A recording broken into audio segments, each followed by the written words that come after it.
Hello everyone. So in this video I will discuss classification of instruments.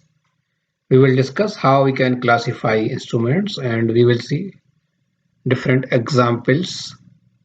So let us start. So there are different ways in which we can classify different instruments. So we have selected 6 ways. So first one is on the type of physical effect. Means which type of effect the transducer is producing. On that basis we can select instruments. So in this we can have two types of effects: deflection type and null type. Then on the basis of operation we can select, that is your instrument is working automatically or it has to be operated by some operator, that is whether it is working manually or automatically. Then we can classify on the basis of representation, that is it is giving a analog output or a digital output. Then fourth one is the type of energy requirements.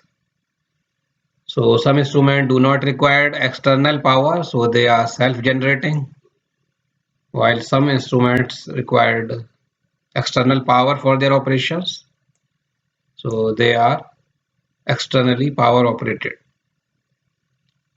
Then we can classify on the basis of proximity, means contactive type instruments, in which we have to touch the instrument with the physical quantity which we are measuring. And another one is the non-contacting type. They're on the basis of processing, so dumb instrument and intelligent instruments. So these are some of the classifications. Now we will discuss them.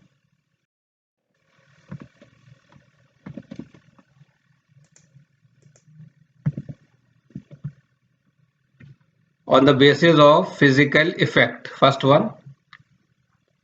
So you can have a deflection type of instruments where the transducer produces a deflection, and that deflection can be measured through a scale. So as you can see, simple weighing balance in which this spring is used as the transducer, and this is the weight which we are measuring.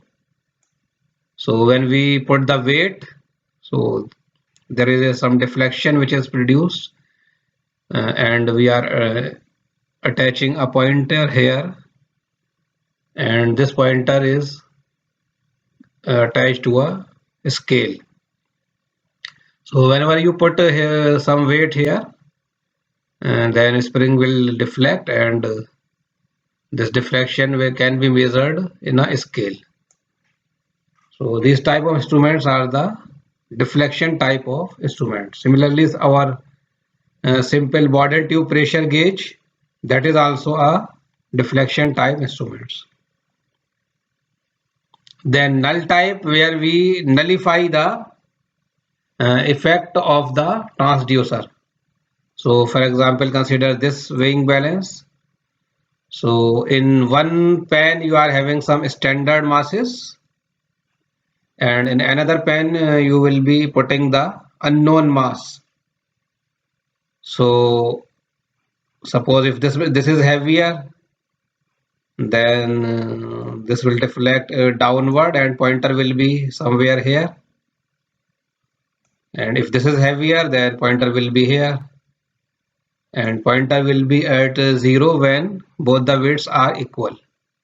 That means when the pointer reach the null position, then this unknown mass will be equals to the standard mass.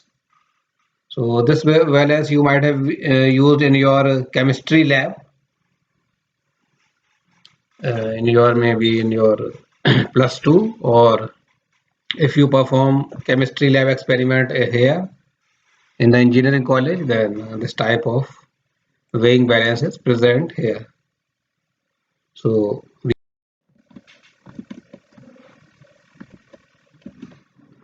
then on the basis of operation, so on the basis of operation, we can have manual instruments. Means manual type of instruments are those in which we need a person to operate the instrument. For example, in this figure, you can see that there is a slider,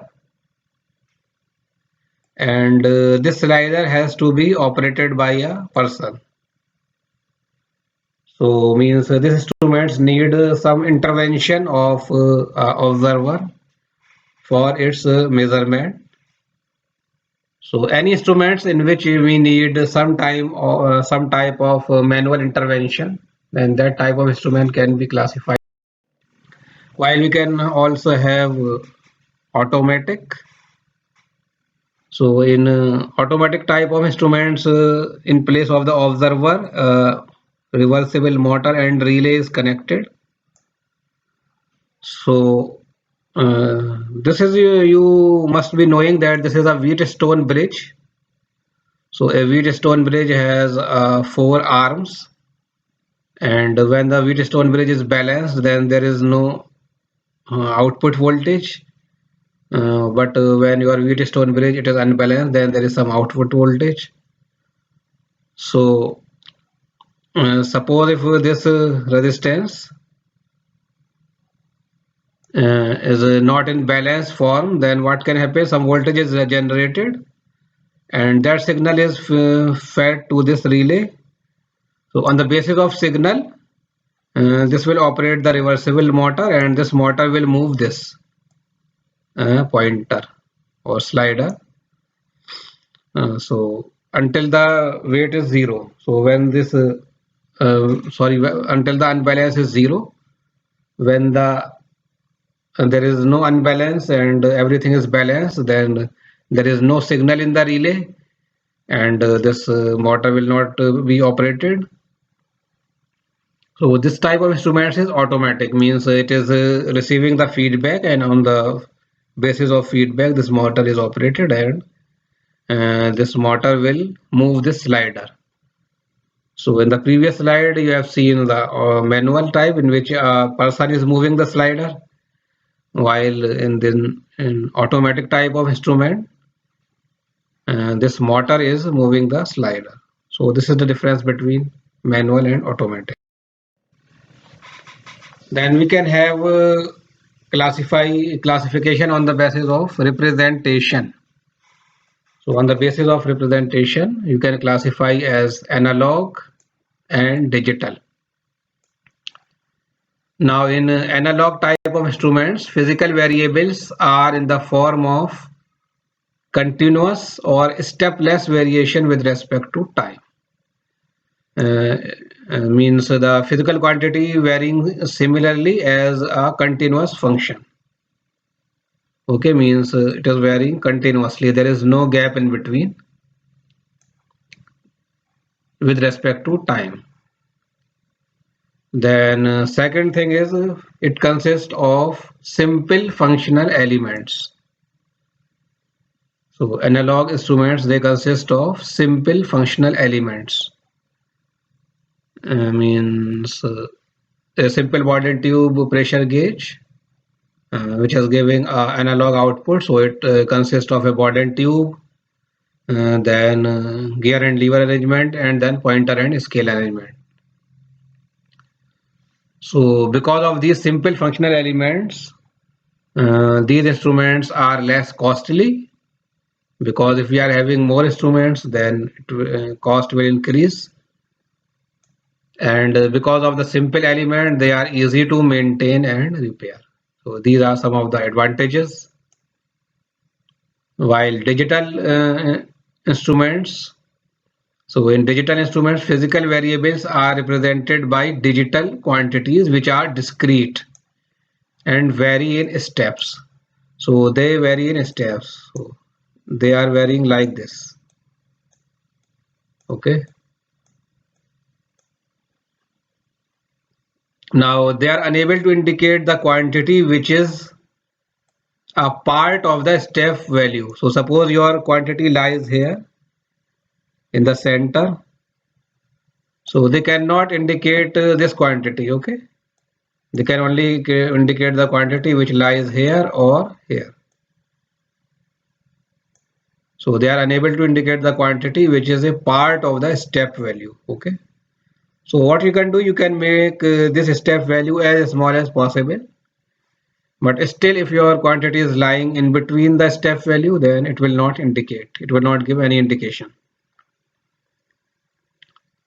Now, it has advantage of use of digital computers for data processing.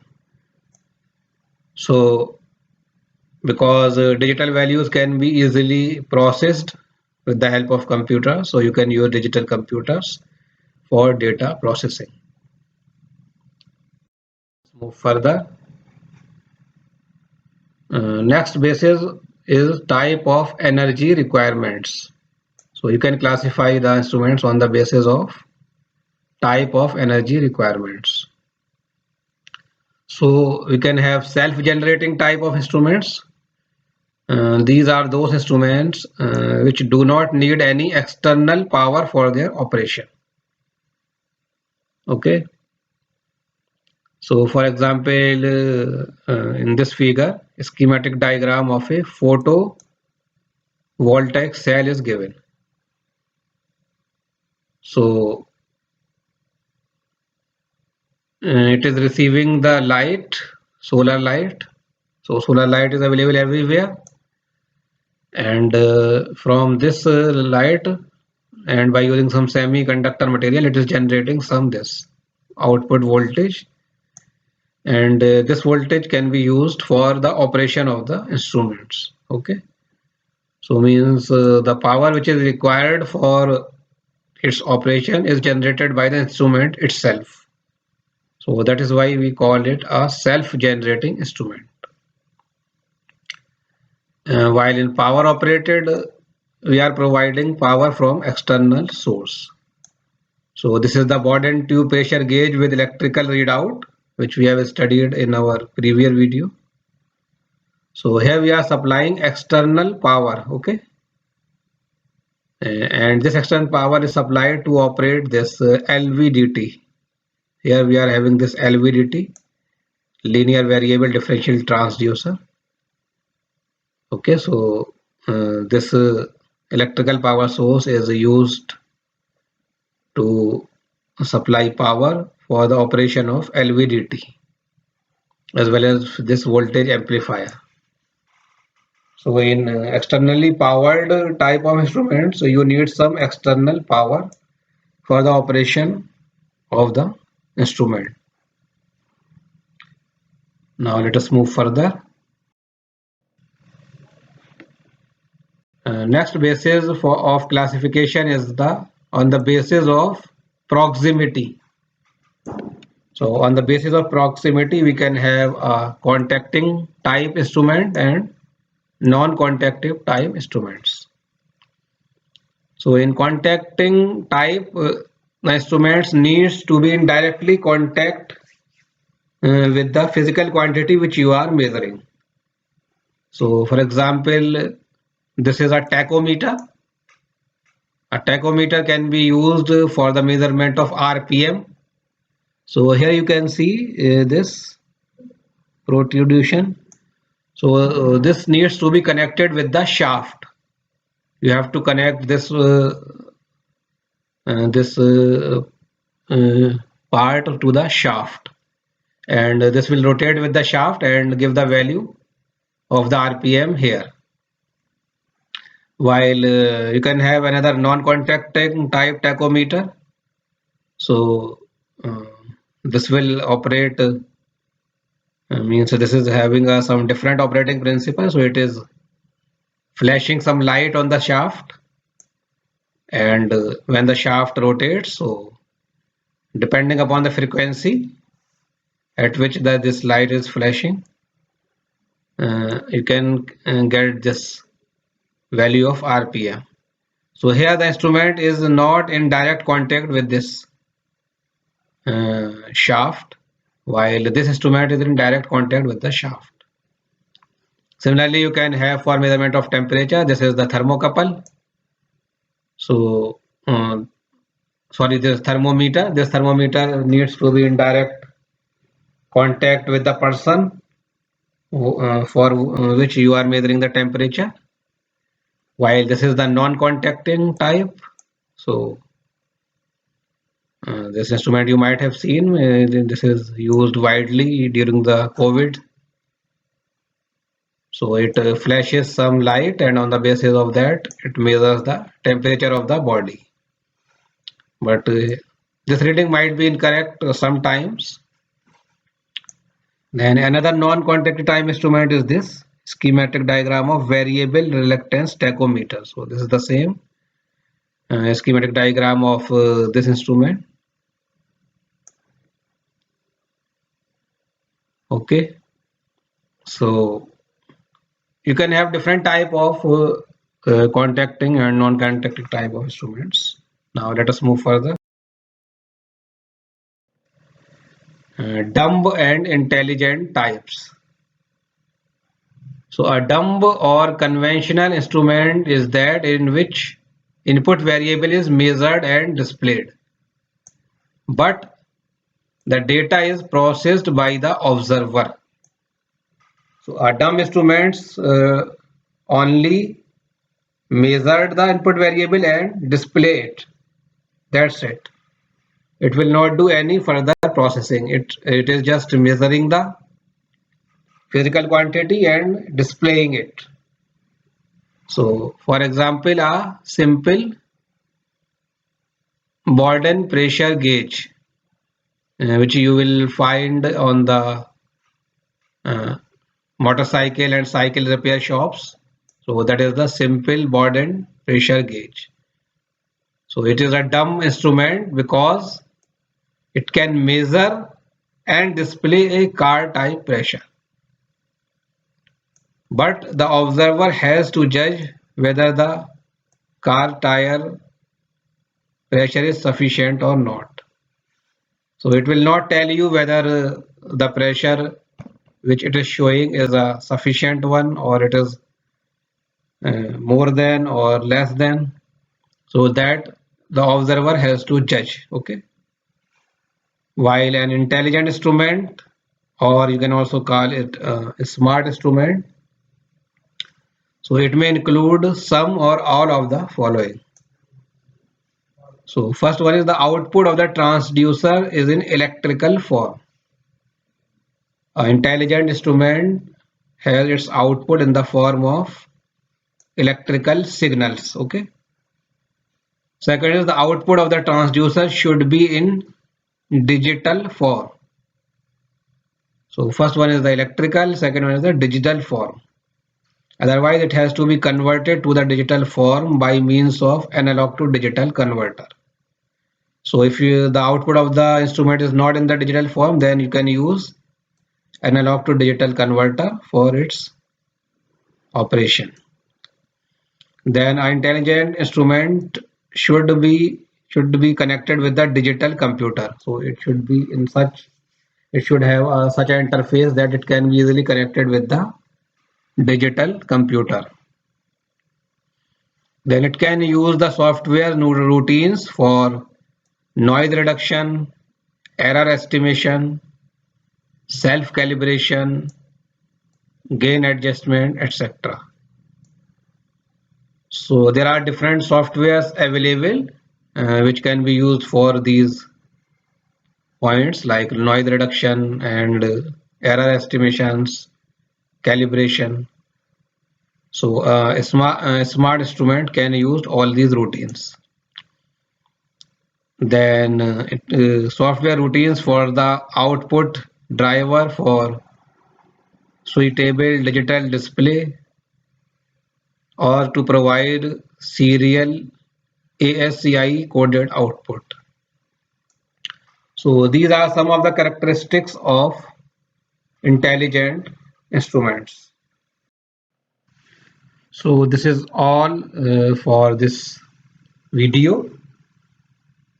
In the next video, I will discuss about static characteristics of instruments. Till then, have a nice day.